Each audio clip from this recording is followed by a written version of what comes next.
Hi guys. My name is Joseph Van Loo. So my project is all about Petri nets, specifically modeling Petri nets and their behaviors. Um, Petri nets are mathematical modeling language. It's used to describe distributed systems at a higher level. Uh, There are specific types of Petronets. I capture a few types using specific uh, toggles and tabs, and you can configure a Petronet for your specific use case. Uh, basic basic components of a Petronet are place nodes, transition nodes, and the arcs that connect them. And I capture three different arc behaviors. Regular arcs, inhibitor arcs, which only go from places to transitions, and bidirectional arcs.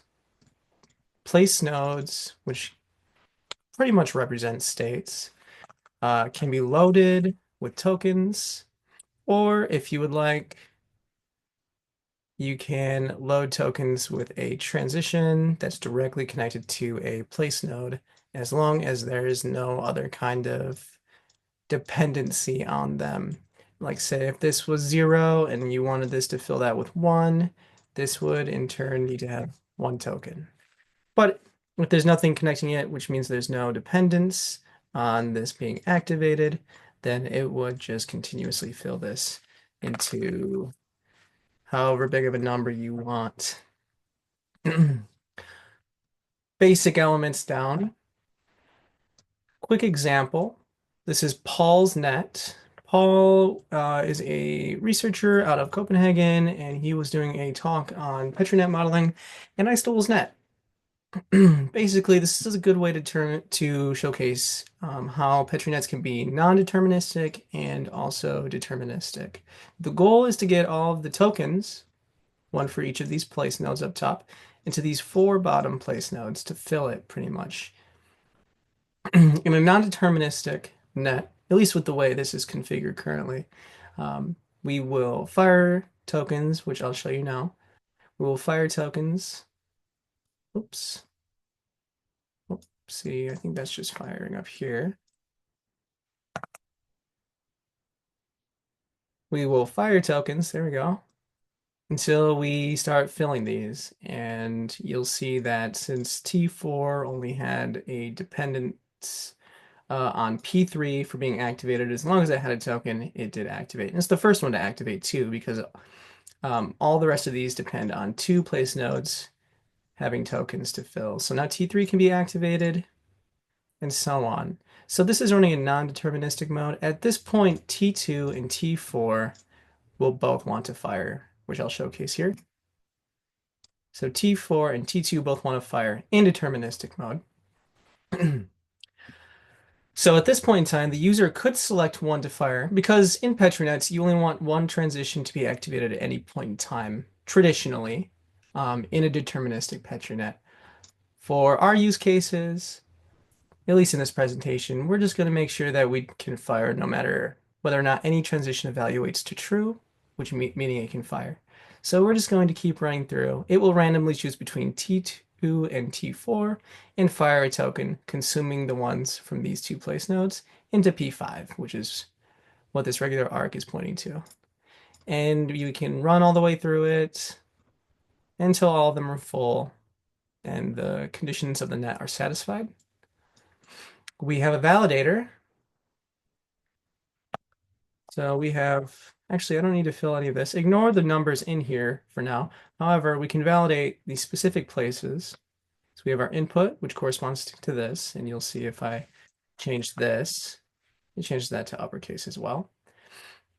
Let's load input with 5 and expect 5 and output at the end of a cycle. And a cycle meaning it runs until some condition is met or until no tokens can be fired and no transitions can be activated.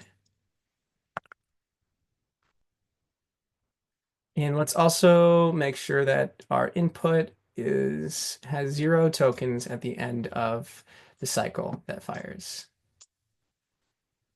And as expected, at the end of a total cycle, meaning until this transition can't be activated anymore, input, meaning this, matched. So the expected 0 matched, had 0 tokens at the end of the cycle, and output contained 5 tokens. So at the end of the cycle, that had 5, and input had 0. You can get a bit more complicated with this, and this might look a bit more complicated, at least visually, but Dunning philosophers is a classic problem.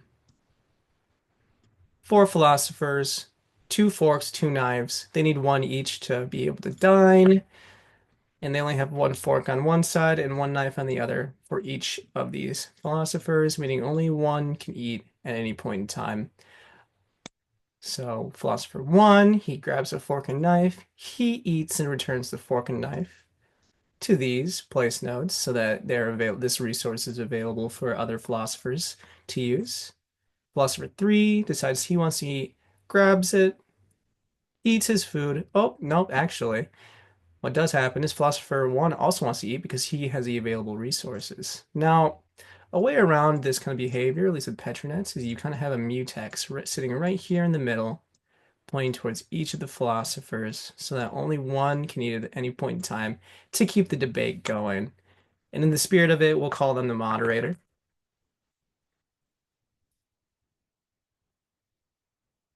And let's make sure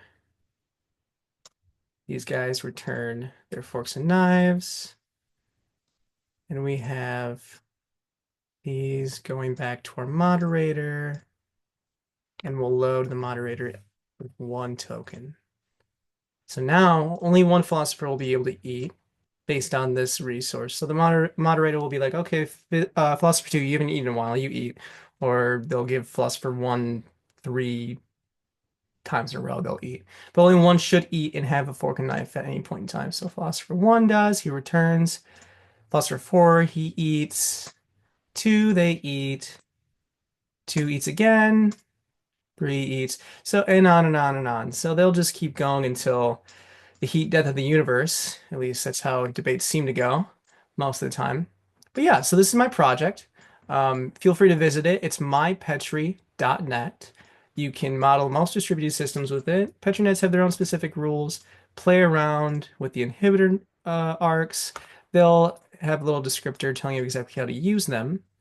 So yeah, no, I had a great time with this project. I'm happy to have it running on Google Cloud, and I facilitated the purposes. And yeah, thanks so much for watching, guys. See ya.